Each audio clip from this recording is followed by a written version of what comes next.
Good afternoon, everyone. This is Jared Rand, and welcome to the Global Guided Meditation Call for Thursday, May 11, 2023, a little after 3:15 p.m. Eastern. We're having a reverse aging health call tomorrow night at around 9 p.m. Eastern. Many of the things that we see with our eyes are false. Trick is that to us it seems really real, so we engage it, and we got to carry through with it. It's not like to us it's there, and we identify with it with our six senses, and then we embrace it as real. And even an illusion can make us believe that it's real. And because we're so powerful, we can create it into reality. So we can take an illusion, and it's not like we were consciously aware of this. We can take an illusion and we can turn it into a reality because we are supreme reality, the gods we are in these bodies. And this is what's so seductive to us, is because we actually create all that is outside of us. And we create it into what? A reality, so that we can experience it. But it's actually conjured up through our mind and ego. It's like you're curious about something, and say a cloud passing by, right? And it might have a different kind of color or something to it. And instead of letting it pass by, you grab it and pull it towards you because you're curious. And a lot of the information that it gives to us is actually created by us. Everything is. And people say, well, how can that be? Even this planet.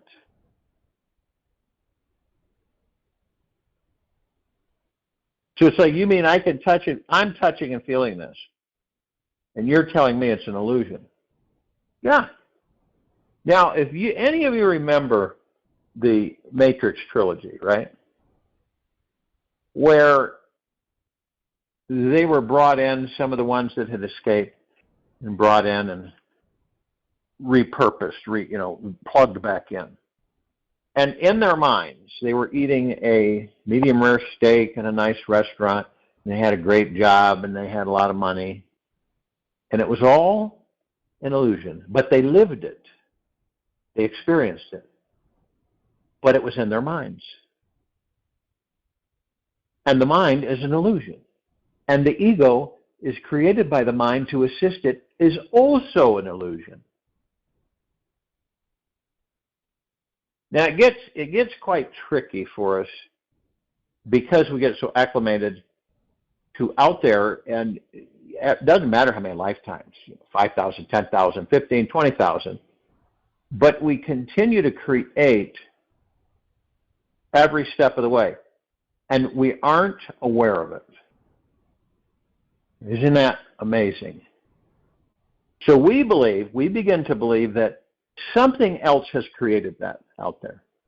There's no way that we could have created it because we're not powerful. We're insignificant.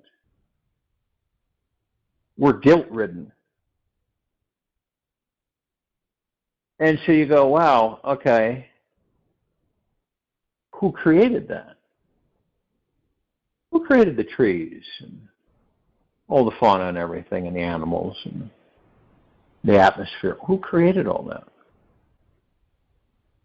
And it's an illusion. This whole universe is a holographic imaging. Very advanced. So, like, you've seen, like, on Star Trek, the holodecks, right? But you can interact with those holograms. You can hug them, you can kiss them, you can laugh with them and everything. They're all, but they're not real. They're not flesh and blood. They're synthesized out of thought, created out of thought. What's the thought? The AI system, the data that creates the holographic imaging, so that we are tricked into believing that it's real.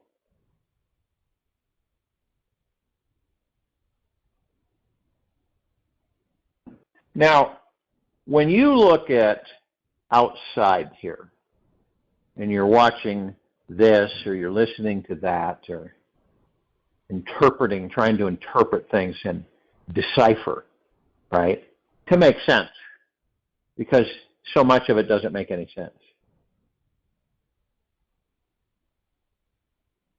But if I were to say to you that you helped create all of that, most people say, well, you're crazy. That, you're a nutcase. You're a beanbag, because of the fact that that's not possible. Something else has created this. We didn't have anything to do with it. Something else outside of us has created all of this. And when we realize that we are not separate,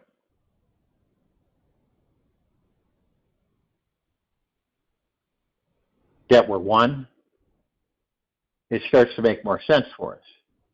So collectively, we have created many things way beyond our understanding.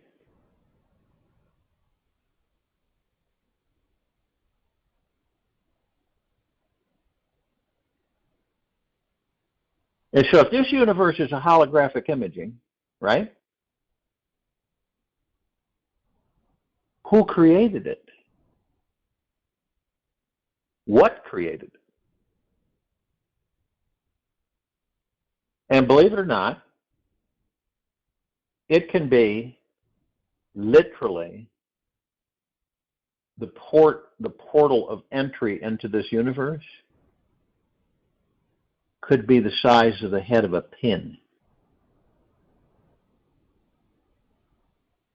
And that gets very confusing for people, because how can that be? How can such a large, vast space, okay, how can that actually exist when it's so small? How can that massive amount of space, how can it do that?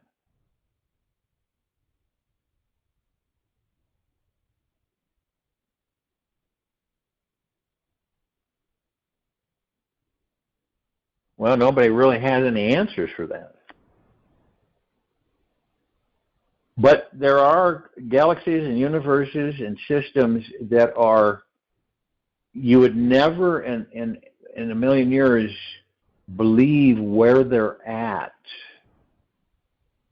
Okay? And in some cases, you imagine this. Imagine that all the universes that are actually interconnected, all the universes, and the ones that continue to be created, all fit into like a large marble that you could hold in the palm of your hand.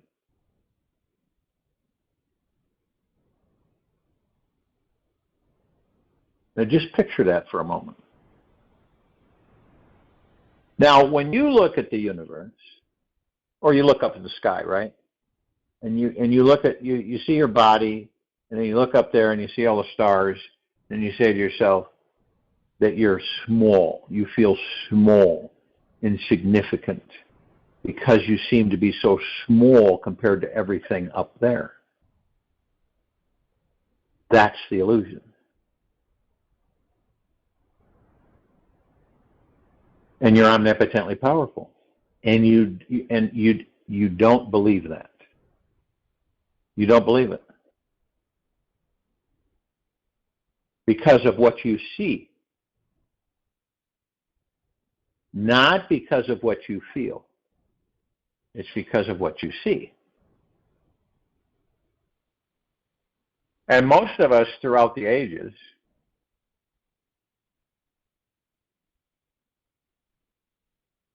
that's exactly what we experience because we see something and we don't understand it.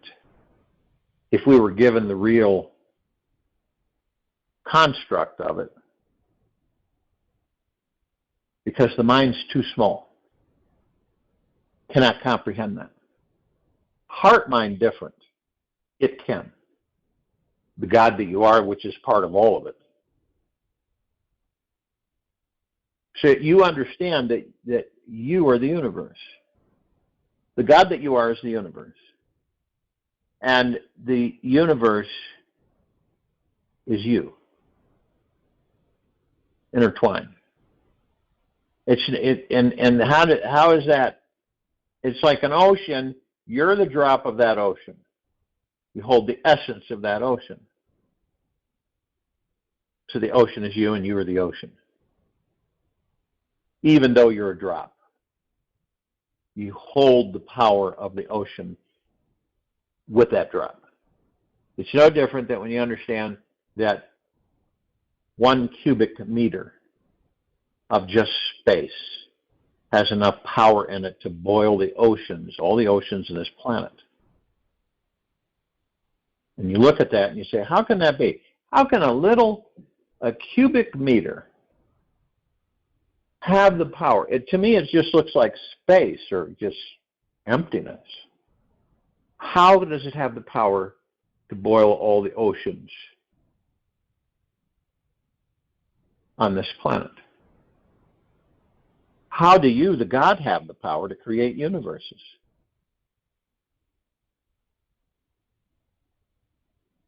When we believe certain ways, we create certain things.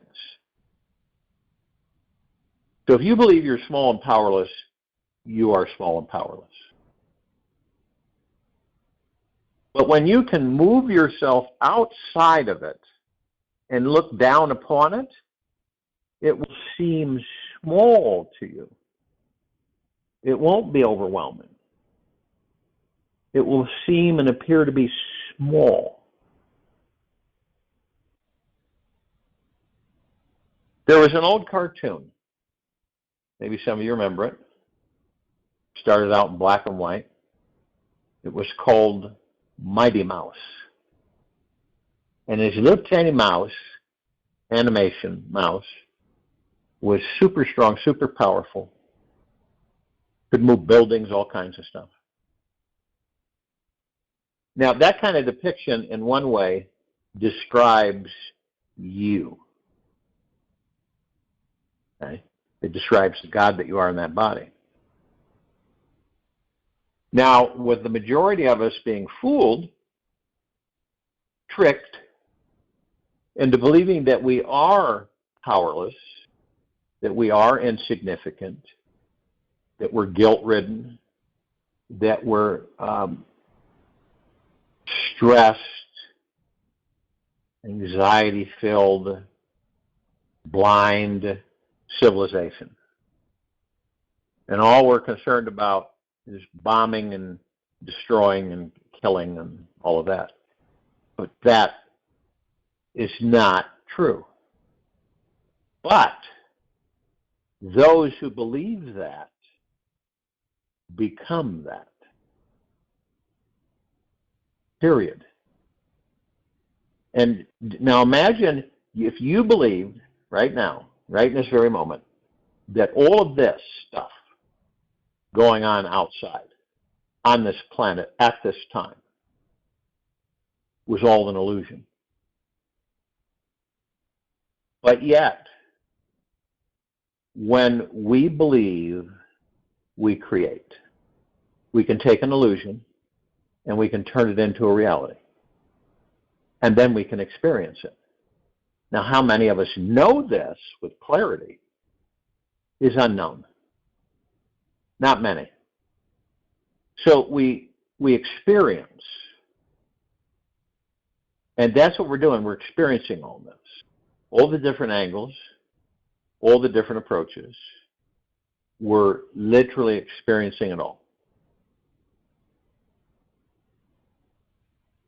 What for? Because that's what we do. This is what we do 24/7, even when the body is asleep.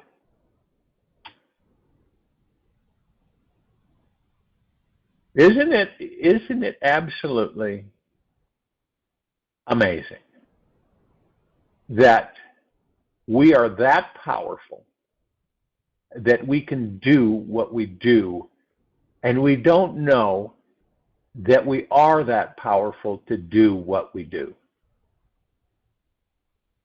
It's pretty safe for the energies in lower frequency to have their way with the planet and the people of this planet. Right? And we really don't know that creating our own thoughts, number one, and not using other people's thoughts. Creating our own thoughts and focusing on how we want things to be. And sprinkle in a little surprise here and there so that we don't become bored. Because we would if we depicted, we set out everything and we knew everything that was going to happen. It wouldn't take us long to be bored to tears. So we sprinkle in a little pizzazz, if you will, in the process, twists and turns. But we're able to focus when we focus through the heart mind, and then we direct the mind, right, the head. We direct it and we focus on the absolute transformation. And it's interesting because we have that power within us. It's innate. It isn't something that you go get. It's something that you already have. And the only thing that holds us at bay is the ego mind. And so we begin to feel guilty because we're so powerful. So then we sabotage the things that we start out to create, as we start out to manifest, because we feel uneasy, uncomfortable, undeserving. And that's what happens. Where do you believe, where do you feel when you have been angry? When all of us at certain times, in different lifetimes on this planet, have gotten upset, ticked off, irritated with ourselves or others, okay? Situations, relationships, jobs, whatever it may be. Where do you think those vibrational frequencies go?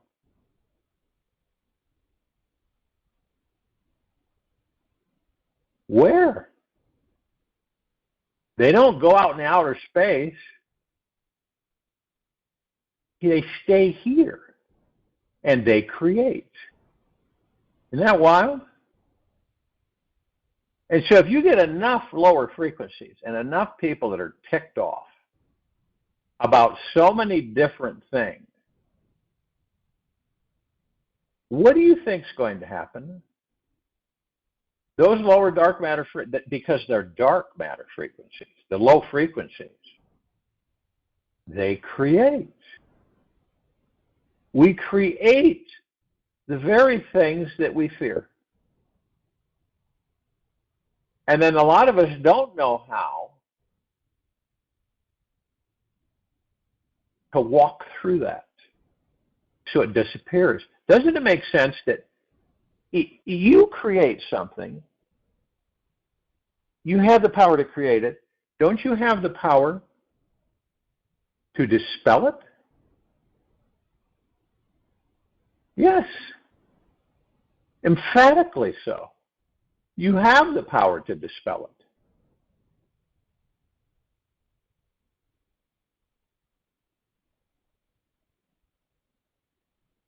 it. And that's why we talk so much about forgiveness. Okay? We forgive ourselves. We begin to start or nurture a relationship with ourselves deeply loving and caring, accepting. And this is the only way that this civilization is going to discover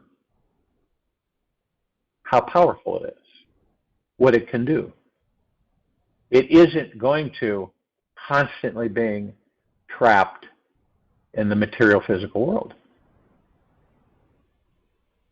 Yet, so many of us that have done this, have basically stayed in the material physical world, we can't figure out how to move out of the material physical world and not be of it, and be able to step into it and enjoy whenever we choose, but to also know that it is not our home. It isn't permanency for us. It's a visit. It's a visit. Okay? It's an experience. So we experience it. But then, like I said, we step out of that big pool, dry ourselves off, and step outside of it. But the majority of us are in that pool 24/7. We're caught in yesterday and tomorrow. We suffer in yesterday and tomorrow. And the big, massive shift, right, that everybody's been talking about for over a decade, 2 decades and on, is about the civilization going spiritual and moving out of the material physical world. But, in other words, enjoy it, but don't be of it. So that you are able to be kind of aloof from it. You're not constantly participating in it. You know its construct. You know who created it. We did. So isn't it interesting how people can get basically tricked into living and being this way for thousands of years, never breaching the ceiling, never leaving the box, always being in the box. And then inclinings kind of come in, and the people get so comfortable being in the box for so long, they say, oh, I'm going to stay in the box. They're going to stay in the box. But look at the unknown, all of the stuff out there that you haven't exposed yourself to and you haven't experienced. Then they want to stay in the box. And then there's those who leave the box and get lost. They don't know where they are and they don't know what to do. And then there's a very few that get out of the box and know exactly what to do. There's a crucial element, and that is faith, trust, and confidence. 100% in ourselves and our best friend, the universe.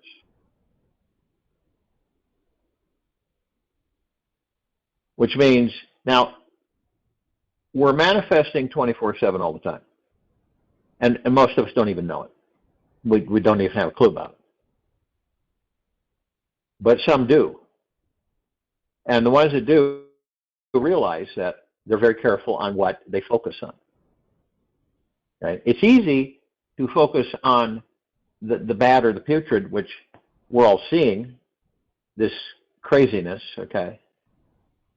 And to get into it, like a movie, right? You get into the movie and you're no longer a spectator. And when we have the opportunity all the time, to shift and to focus on only what we want. Now, some people believe that they have this reverse technique. They figure if they send to the universe that they constantly tell the universe that they don't want something, they're going to get it, right? So this is interesting. They'll tell the universe that they don't want any money. They don't want wealth. They don't want good health, in hopes that the universe will deliver to them what? What will the universe deliver to them? Everything that they're telling the universe that they don't want, which is everything that they do want. So they try to trick the universe into giving them what they want. And it doesn't work.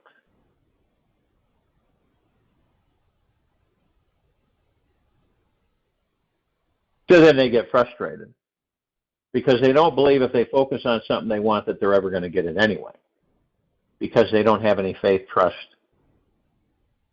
or confidence in themselves. And another thing that some of us are lacking in is patience, where we have sent it out and we believe wholeheartedly that the universe is working on it, manifesting it for us to enjoy. And we are not interested in how long it's going to take. We know the universe has it, and it will manifest. But the dilemma for humanity in the civilization is their confidence and trust and faith in themselves is lacking. It really is. And this is one of the main culprits. It's a self-induced, if you want to call it, failure. Because it gets people so frustrated. You don't really know that the case is that they don't have enough confidence, faith, or trust in themselves or the universe to have what they want.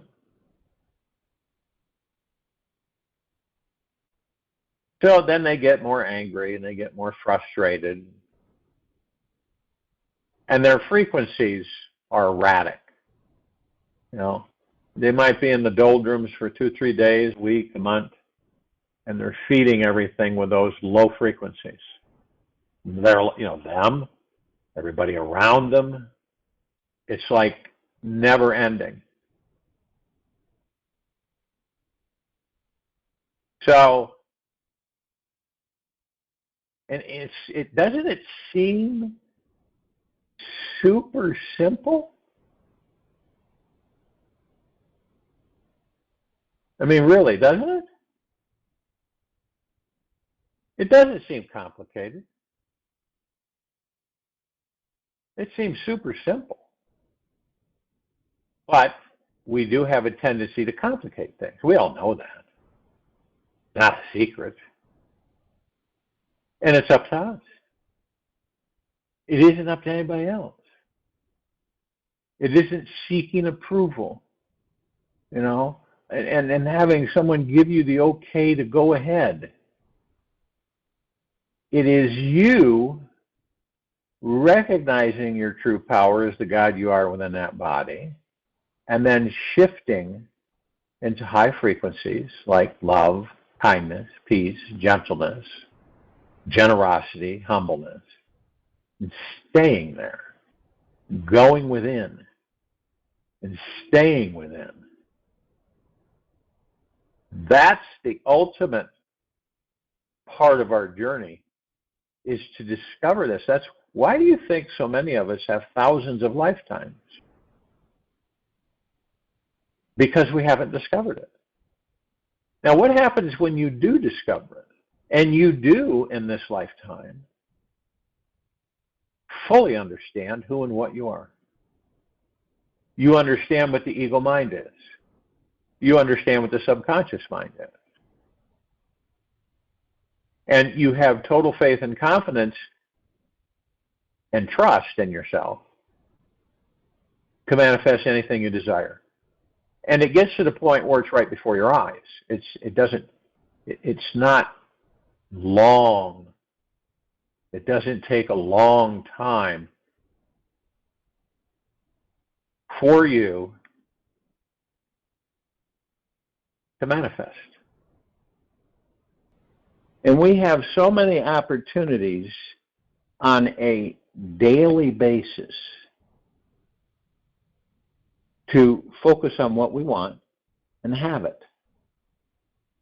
How would you feel if you had the kind of confidence, trust, and faith in yourself and the universe, where when you did manifest something, where you would go into the now, you'd listen to your breath, and the chatter would leave, the thoughts would be gone, you would have left the mind alone, and the ego alone in the now, and then you literally shared with the universe exactly what you wanted in detail. And then your confidence, trust, and faith was so strong that it was a no-brainer. You had no doubt, no fear that the universe is now moving the energy into form, creating into reality for you.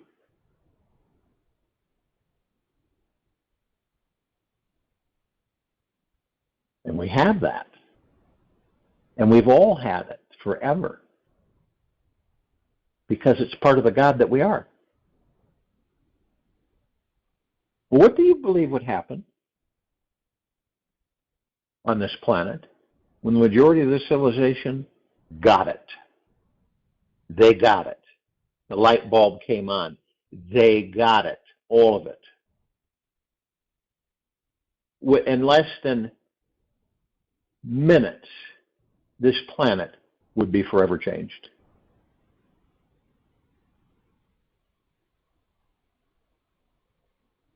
And high frequencies would be abundant. High transition. That's when we talk about the planet turning into a God planet paradise with the higher frequencies.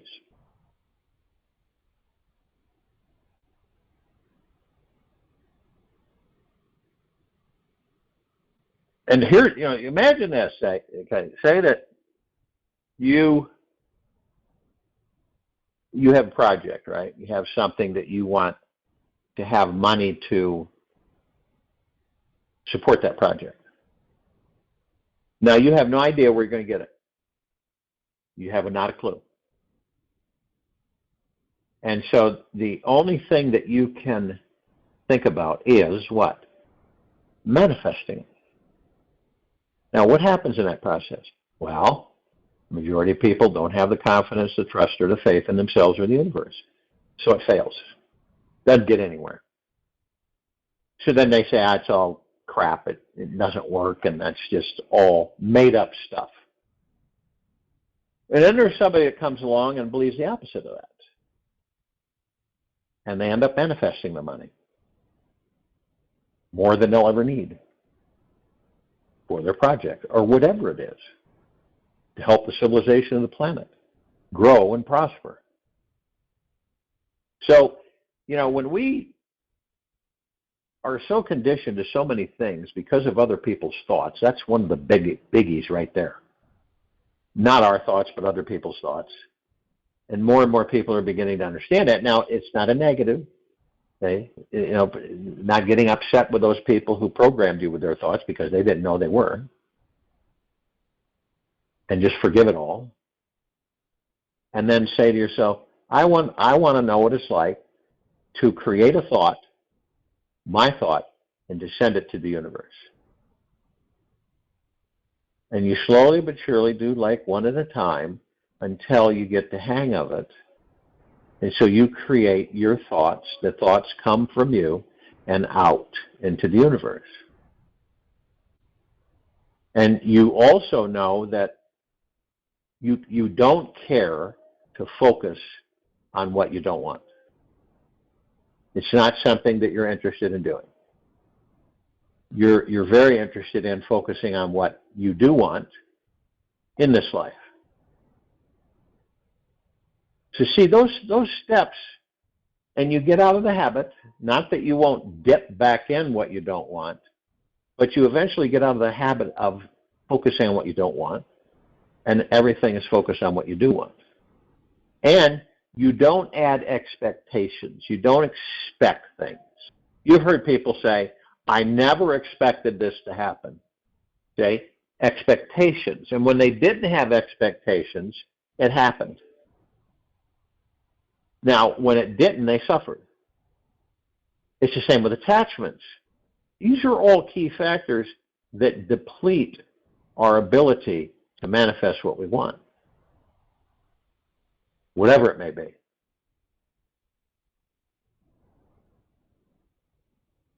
So you kind of start to pick up the lay of the land, so to speak. And you get better and better, more effortlessly you begin to manifest what you want, and it comes to you, for you. And you don't have the guilt feeling or the undeserving feeling like you don't deserve to have something so wonderful for you to enjoy. You don't deserve that, so you feel guilty.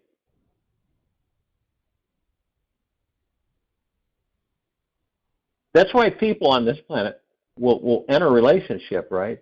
And a relationship for them is just wonderful, and it scares them. And then they start doing things to sabotage the relationship so that they aren't afraid anymore. Even though it was wonderful for them, they were afraid of having it being wonderful. So they would sabotage it, and the relationship would end. This goes on all the time. It boils down to the fear that we have encapsulated through all of the experiences, and the fear is an illusion. And see, the illusions, once we give illusions power, once we believe in the illusions, then they become reality. Once we believe in illusions, then they become a reality. Makes sense, doesn't it? Feels.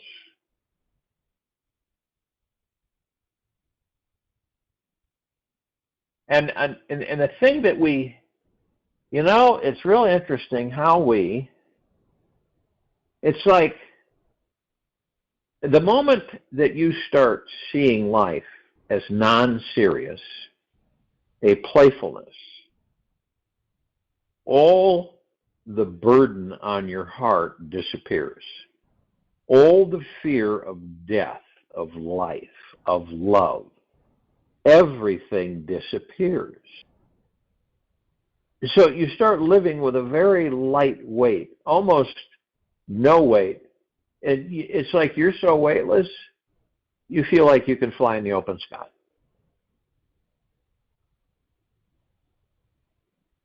That's a statement Osho made.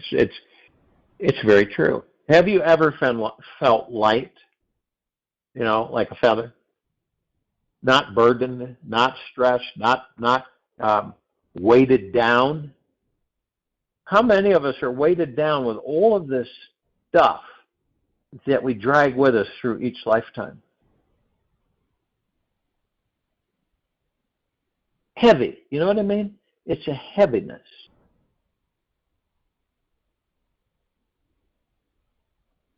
And interestingly enough, in every moment, any of us have the golden opportunity to choose trust over fear.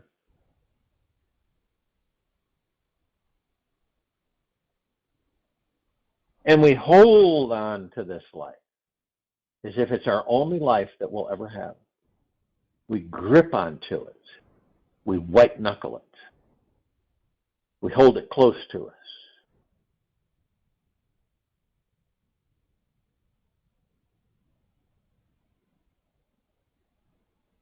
We immediately make a more intimate space for a closer relationship with the divine, healing intelligence that abides behind everything. All of our overly fearful, doubtful, and protective feelings instantly fade away when we are trusting that a divine intelligence is always present in our lives. And a softness blossoms inside us. And we regain our natural ability to relax fully into our body and can start enjoying every detail about our present, past, and future. With deep trust, we can evolve as spiritual beings. And without it, we are lost. We can ascend to the point where we are trusting that every experience that this life brings us is absolutely divine and perfect. Even if an experience may be painful, the greater, deeply eternal loving is known and felt hidden inside.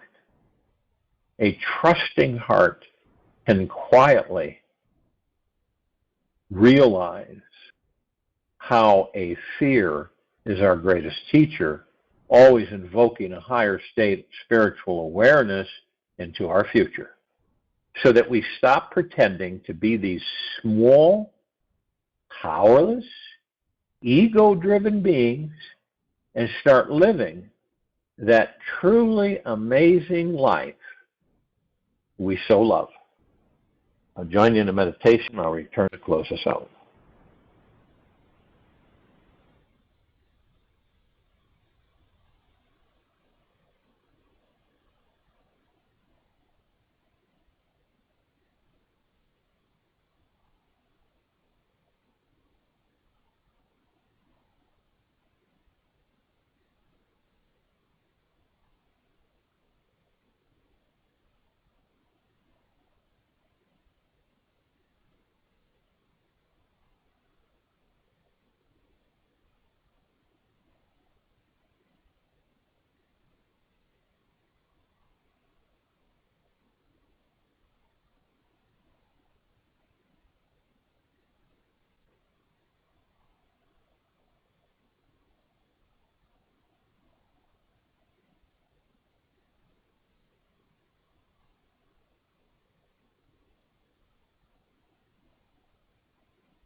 Take an easy and slow breath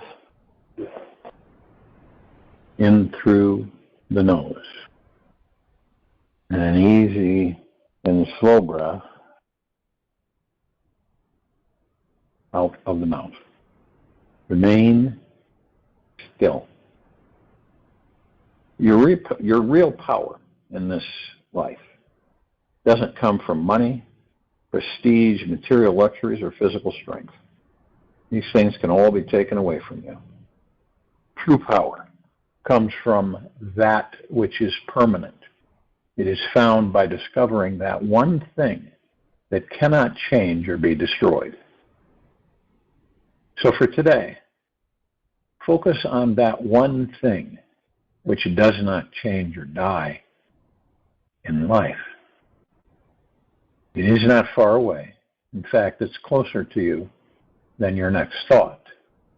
By accessing your real power, you are no longer a victim to issues from your past or trying to manage who you will become in the future.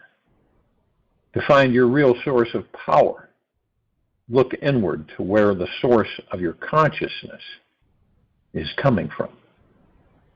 This subtle, energetic fountain of bliss is who you are. Take this precious day today and explore who and what you truly are. Pay close attention to this infinite stream of consciousness and surrender to the flow of its permanent and unchanging awareness all day long. Take this with you for the rest of the day, into the evening and night and following morning. We will return here Friday, May 12th, 2023, 3:15 p.m. Eastern to continue our global guided meditation call, and 9 p.m. Eastern to continue our reverse aging health call.